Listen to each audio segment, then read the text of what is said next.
बिस्मिल्लाहिर्रहमानिर्रहीम। अस्सलाम वालेकुम। 26 जनवरी का आगाज़ हो गया जुमेरात के दिन का, लेकिन बात करेंगे 25 जनवरी की सूरत हाल की, बुध के दिन की। फवाद चौधरी जिनको गिरफ़्तार किया गया है, अंदाज़े गलत साबित हुए हैं। जो एक्सपेक्ट किया जा रहा था कि वो उनको जो है वो गिरा दिया जाएगा, उनके आसाब जो है वो टूट जाएंगे, वो खौफ का शिकार हो जाएंगे और उनको खौफ का शिकार करके और उनसे एक माफ़ी मंगवाई जाएगी, ये सारे अंदाज़े थे। लेकिन ये अंदाज़े गलत साबित हुए हैं। फवाद चौधरी डट गए हैं, हथकड़ियों में भी उन्होंने अहम बयान दिया। इस सारी सूरत हाल पर बात करते हैं। जैसे कि आप जानते हैं कि कल रात 2 बजे यानी जब 25 जनवरी का आगाज़ हुआ था, 25 जनवरी का आगाज़ हुआ तो रात 2 बजे ये खबर आई थी कि इमरान खान को गिरफ़्तार किया जा सकता है। उसके बाद तहरीक इंसाफ के कारकुनान और रहनुमा पहुँचना वहाँ पर शुरू हुए। वहाँ पर जो लीडरशिप में से प्रोमिनेंट लोग थे उनमें ज़ाहिर है फवाद चौधरी थे, हमाद अज़हर थे, जमशेद चीमा थे और साथ ही ज़ुबैर नियाज़ी थे और भी बहुत से तहरीक इंसाफ के रहनुमा। ये वो हैं जिनको मैंने देखा। और फवाद चौधरी ने एक बड़ी सख्त प्रेस कॉन्फ्रेंस भी की थी और उस प्रेस कॉन्फ्रेंस के अहम नुकात मैंने ट्वीट भी किए थे, जिसमें फवाद चौधरी ने बड़ा वाज़ेह मैसेज दिया था कि अगर आप इमरान खान को गिरफ़्तार करेंगे तो ये फिर आप पाकिस्तान में खाना जंगी शुरू करवाएंगे और जो भी ये करना चाहता है वो गद्दार है, जो पाकिस्तान को तोड़ना चाहता है, जो पाकिस्तान को खाना जंगी का शिकार करना चाहता है। बहुत सख्त फवाद चौधरी ने प्रेस कॉन्फ्रेंस की थी और मैंने ये ट्वीट भी किया था कि फवाद चौधरी की ज़मान पार्क के बाहर इंतहाई सख्त प्रेस कॉन्फ्रेंस नज़र आ रहा था कि कुछ ना कुछ तो बहरहाल चीज़ें होंगी। और ये भी आप देखें कि इमरान खान साहब की गिरफ्तारी का मंसूबा जो नाकाम बनाया वो इन 4-5 लोगों ने बनाया, क्योंकि इन 4-5 लोगों ने कॉल दी, अज़हर मिशवानी ने ट्वीट्स किए, फिर ये सब लोग वहाँ पर इकट्ठे हुए और इतनी बड़ी तादाद में लोग इकट्ठे हो गए कि इमरान खान को बहरहाल गिरफ्तार नहीं किया जा सका। और इससे पहले बनी गाला में भी 3-4 बार कोशिश हुई थी। उसके बाद क्या होता है कि जनाब फवाद चौधरी साहब पर एक FIR होती है, उसमें फवाद चौधरी साहब गिरफ़्तार होते हैं। फिर उनके भाई फराज चौधरी गिरफ़्तार होते हैं। फैसल चौधरी जो फवाद चौधरी साहब के भाई हैं वो यहाँ से जाते हैं जेल, हम अपने भाई की ज़मानत करवाते हैं, फिर उनको लेके आते हैं। फिर फवाद साहब की भी जो है वो करते हैं, फवाद साहब के भी यहाँ पे आके दलाइल देते हैं। लेकिन पहले ये देख लें कि ये कब हुई FIR।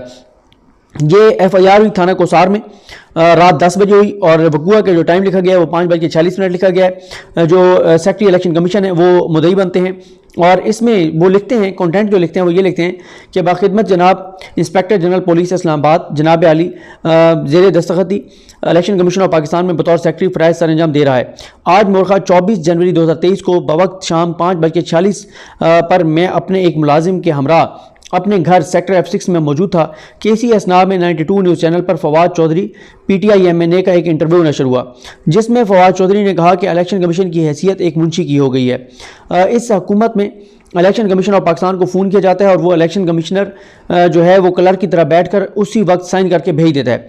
इलेक्शन कमीशन को हुक्म दिया जाता है कि मोहसिन नकवी चीफ मिनिस्टर होगा, वो मोहसिन नकवी को साइन करके जो है वो दे देते हैं। उसके बाद वो कहते हैं कि अगर आप इतने कमज़ोर हैं तो अपने घरों में जाकर बैठें, इक़्तिदार बादशाही सदा नहीं रहती। ये लोग इनके जो केयर टेकर गवर्नमेंट में लग रहे हैं, चाहे वो चीफ मिनिस्टर हों, चाहे वो इलेक्शन कमिश्नर हों या बाकी लोग हों, आप यहाँ पर 3 महीने के लिए या 4 महीने के लिए या 5 महीने के लिए हैं या साल के लिए हैं।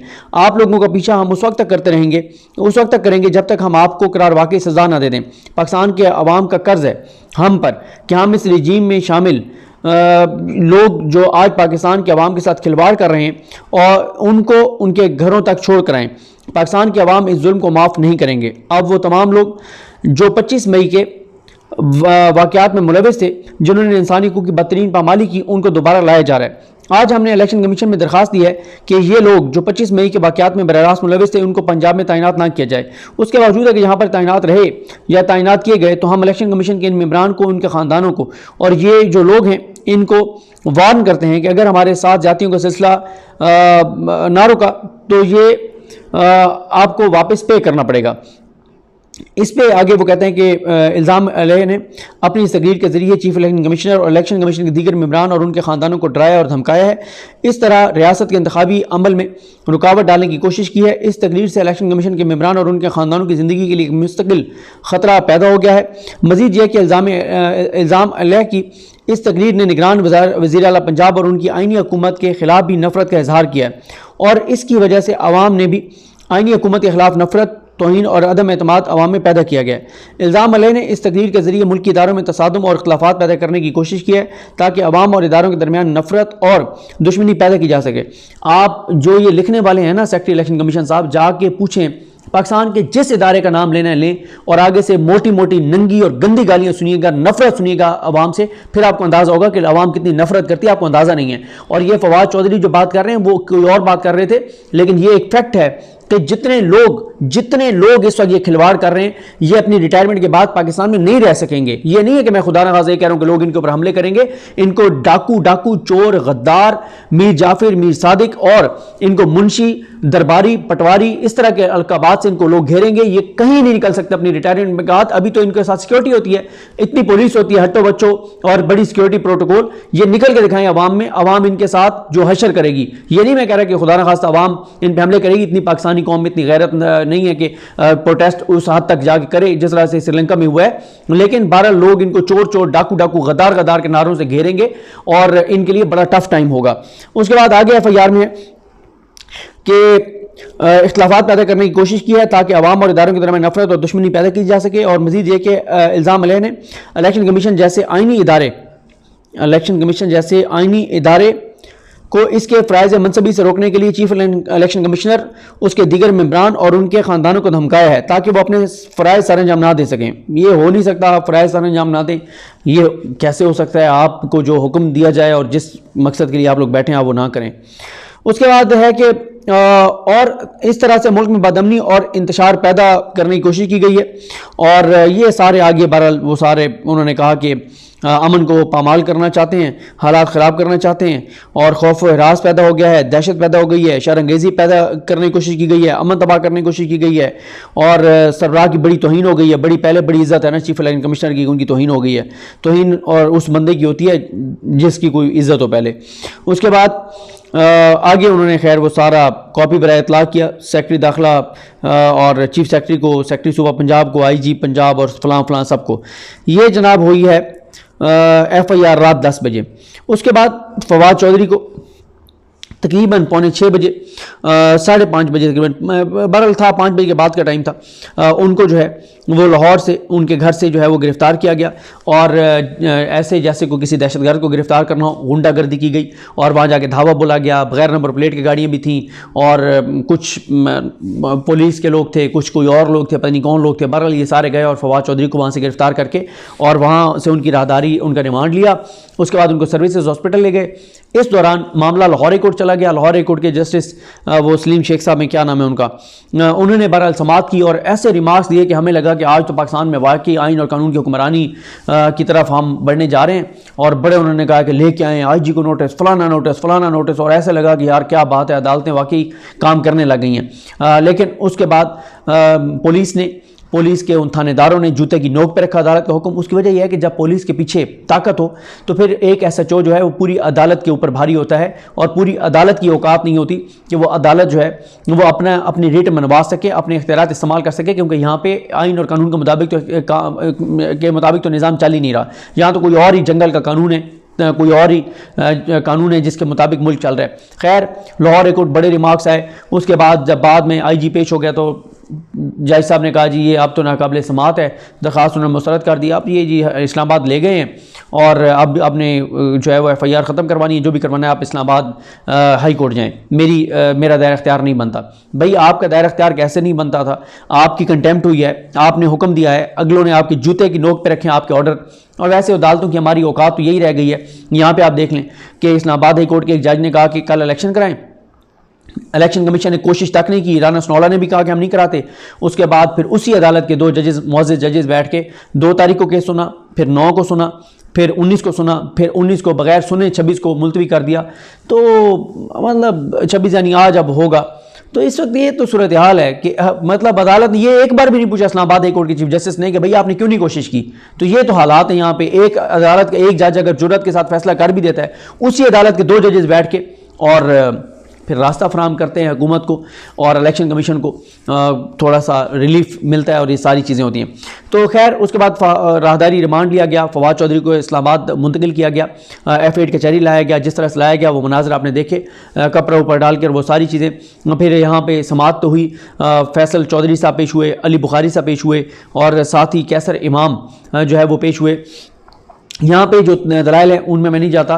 सिर्फ एक चीज़ इंपॉर्टेंट है, जब इलेक्शन कमीशन के वकील ने कहा कि जनाब इन्होंने चीफ इलेक्शन कमिश्नर को मुंशी कहा है, तो फवाद चौधरी ने कहा मैं तो अब भी कह रहा हूँ वो मुंशी नहीं है तो और क्या है, मुंशी को मुंशी ना कहूँ तो क्या कहूँ। तो फवाद चौधरी डट गए हैं। और एक चीज़ आप ये देखें कि फवाद चौधरी जो हैं उन्होंने कहीं पर कोई परेशानी आपको उनके चेहरे पर नज़र नहीं आई। बड़े दबंग तरीके से, बड़े मजबूत आसाब के साथ, ज़बरदस्त अंदाज के साथ उनकी जो तस्वीरें हैं, ये तस्वीरें बड़े अरसे तक याद रखी जाएंगी। और ये उनके मुँह पर तमाचा है गिरफ्तार करवाने वालों पर कि आप डराना चाहते थे, आप आसाब कमज़ोर करना चाहते थे, अगले ने आपके मुंह पे तमाचा मारा है। ये तस्वीरें, यही वजह है कि फिर कुछ इकदाम किए गए हैं कि आप चलें ये कम से कम जो है ये मामला डिस्कस हो। उसके बाद पीटीआई के कारकुनान बड़ी तादाद में आए और आपने देखोगा फ़ारूक हबीब साहब जिस तरह से वहाँ पे पहुँचे और उन्होंने गाड़ी के आगे जिस तरह से उन्होंने आके प्रोटेस्ट किया, हमाद अज़हर साहब ने जिस तरह से फवाद चौधरी साहब को फॉलो किया, मुराद सईद साहब यहाँ पर पहुँचे, जुल्फी बुखारी पहुँचे और बहुत से तहरीक इंसाफ, जमशेद चीमा साहब और ये सारे, तो बहुत से तहरीक इंसाफ के रहनुमा और ये सारे मामला। इमरान खान साहब ने प्रेस कॉन्फ्रेंस की, उन्होंने बड़ा सख्त इसके ऊपर रिएक्ट किया। तो फवाद चौधरी को जिस तरह से लाया गया, दहशतगर्दों की तरह लाया गया, फवाद चौधरी ने खुद दलाइल दिए और फवाद चौधरी ने कहा है अदालत को कि सारा बताया कि बाहर जाके देखें जज साहब आपकी अदालत के बाहर 1,500-2 हज़ार पुलिस वाले जिस तरह से अदालत को घेर के खड़े हुए हैं। तो उसके बाद काफ़ी सारी चीज़ें हुई और बहरहाल आप ये देखें 22 घंटे तक टीवी स्क्रीनों के ऊपर तहरीक इंसाफ, ज़मान पार्क, इमरान खान, फवाद चौधरी, तहरीक इंसाफ ये चलते रहे हैं और आपने देखा कि पूरा भरपूर कवरेज हुई और ज़बरदस्त, और फवाद चौधरी हीरो बने और मजबूत आसाब के साथ डट के खड़े रहे। कहीं पे उनकी परेशानी आपने नहीं देखी। उनके भाई जो फैसल चौधरी, उनकी हिम्मत है जिस तरह से वो उन्होंने ट्रैवल किया, एक भाई की जाके ज़मानत कराई, दूसरे भाई के लिए आके दलाइल दिए। और फराज चौधरी, उनके बड़े सख्त उनके ट्वीट्स, उनका मौक़िफ़ सामने आया। फवाद साहब की जो अहलिया हैं उनकी आपने देखा कि बड़े मजबूत आसाब के साथ वो जिस तरह से वो अदालत में उधर पिम्स हॉस्पिटल वो सारा वो उन्होंने बड़ा वो मतलब एक उसके साथ मजबूत आसाब के साथ, कोई परेशानी नज़र नहीं आई, कोई रोना धोना नज़र नहीं आया। तो ये चीज़ें हैं जो कि अच्छी हैं कि जो लोग समझते हैं कि इस तरह से गिरफ़्तार करवा के और असाब कमज़ोर करके और हम ज़रा खुश हो जाएंगे। तो खुश आप क्या, आपने उन्हें आपके मुंह के ऊपर तमाचा है फवाद चौधरी की वो तस्वीरें जिसमें वो डट के खड़ा हुआ है जुर्रत के साथ।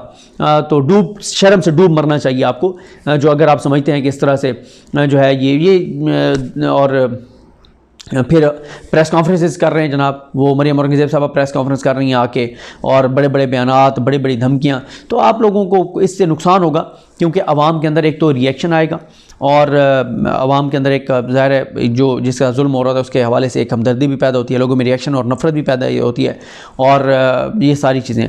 तो फवाद साहब बहरहाल डटे हुए। अब 2 रोज़ा रिमांड दिया है जज जुडिशल मजिस्ट्रेट, जो ड्यूटी जुडिशल मजिस्ट्रेट थे नवीद खान, उन्होंने। हालांकि जिस तरह के दलाइल थे उसमें वाज़ेह तौर पर नज़र आ रहा था कि इनको डिस्चार्ज कर देना चाहिए, मुकदमा ख़त्म कर देना चाहिए। लेकिन अब आपको पता है वो एक अदालत के मामला को देखने वाली आम शख्सियत हैं, उनके साथ हम बैठे थे खाने पे, तो उन्होंने कहा कि जब से chief justice Islamabad high court Athar Minallah साहब सुप्रीम कोर्ट गए हैं तो मातहत अदलिया के जजेस भी उस जुर्रत के साथ फैसले नहीं करते। खौफ का बुत उनके दिल और दिमाग पे हावी है अक्सरियत के, और अब वो उस जुर्रत से फ़ैसले नहीं करते क्योंकि उन्हें पता है कि ऊपर कोई बैठा नहीं है जो उनके फ़ैसलों के ऊपर उनके साथ डट के खड़ा हो और उनको सपोर्ट दे। अब तो आपको पता है नून लीग जब से chief justice Islamabad high court Athar Minallah साहब गए हैं सुप्रीम कोर्ट में, तो नून लीग ने इस्लामाबाद हाई कोर्ट को तो अपना ज़ेली विंग समझ लिया है और कोई वो उनको टेंशन नहीं है। लापता अफराद के केसेस हों या कोई मामला हो, उनको कोई टेंशन नहीं है। वो कहते हैं कि आप घर की बात है, कोई मसला नहीं है। तो ये अदालतों के बारे में अगर ये तासुर बनेगा तो ये तासुर को दुरुस्त नहीं है, ये बेहतर नहीं है तासुर कि अदालतों के बारे में ये तासुर हो कि वो नून लीग के घर की लोंडी बन गई हैं, ग़ुलाम बन गई हैं, नौकर बन गई हैं। और अदालतें जो हैं आप शरीफ ख़ानदान को कुछ नहीं कहेंगी क्योंकि शरीफ ख़ानदान को जिस तरह से लाया गया है, इनको मुसल्लत किया गया है, तो इनको चलाया जाएगा, हर सूरत में मुसल्लत रखा जाएगा। तो ये बहरहाल तासुर दुरुस्त नहीं है। तो देखते हैं बहरहाल जुमे वाले दिन आप फवाद साहब को दोबारा पेश किया जाएगा। देखते हैं बहरहाल आज सूरत हाल किस तरह आगे बढ़ती है। मुझे अपनी दुआ में याद रखें। अल्लाह हम सब का हमें नासर। अल्लाह हाफ़िज़।